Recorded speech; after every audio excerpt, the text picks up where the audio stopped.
is starting the way we thought she would.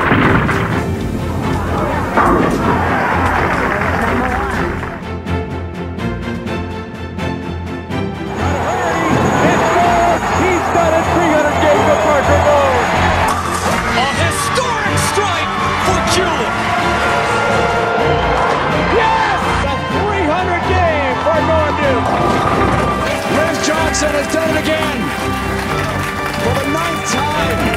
Strike to claim it. And he got it! Bowling history. The only player ever to win 5 U.S. Opens.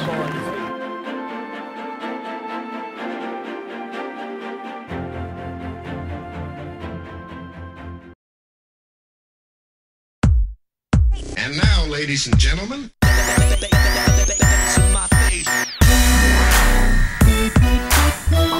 here we go. Is it 3 bells? Yes, it is.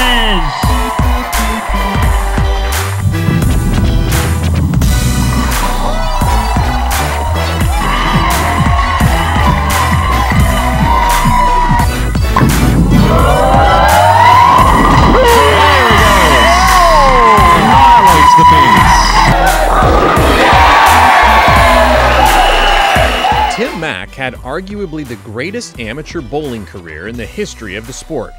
Winning more than 70 titles around the world, Mack's infectious exuberance and can-do spirit made him a global bowling star, which ultimately led to the former Penn State football player becoming one of the sport's most influential international ambassadors. I was a fiery competitor. I wanted to win everything I wanted to do, but I wanted to do it with class and dignity and make a difference.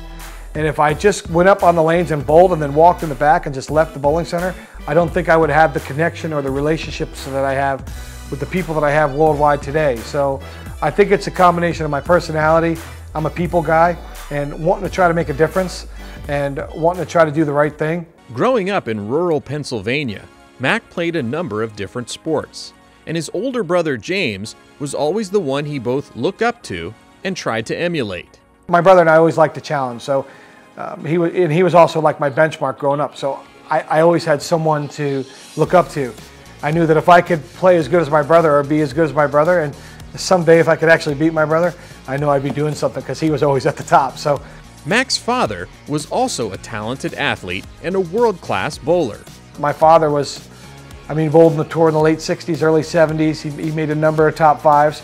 He had two ABC Eagles. Mack first rose to national prominence in the sport of bowling through the World Team Challenge events.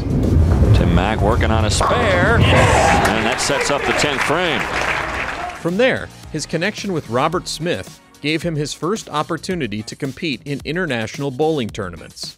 Robert Smith was instrumental in all of, the first guy that said, hey, I've been going to Singapore and I average 190 and I make money over there. This place, they're hard, but this is great. You got to come over with me. And I said, Singapore? Where's that? I don't know, Singapore. I said, they bowling over there? I said, okay. So let's do it. Mack's powerful style captivated the imaginations of bowling fans in other parts of the world, which led to a profound evolution in the way the sport was played globally. In Korea, everybody wore megatectors and wrist guards and were really straight and up the lane. Nobody hooked it. He also was a key influencer in convincing other global stars like Jason Belmonte to compete on the PBA Tour in the United States. I met Jason when he was 16 years old, 16. And I called up Bill Crispin and I was with Andrew Frawley in Australia. I'm like, I've never seen anything like this. I said, I've never seen anything like this. This guy could change the bowling. We gotta get this guy. In 2012, Mack led a contingent of athletes from the country of Bahrain to the World Series of Bowling, where one team member became the first player from that country to ever qualify for a PBA Tour telecast.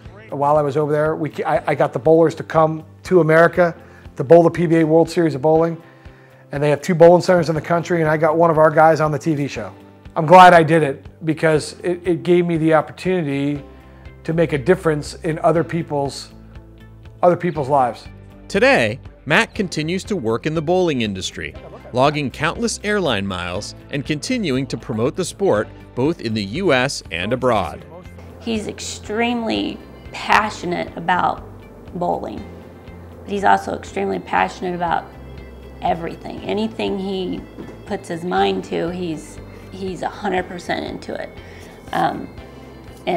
And when we talk about all those sacrifices that he's made and I've made, for it to all kind of come full circle, and for the bowling world to recognize that, it's extreme. Makes me very happy.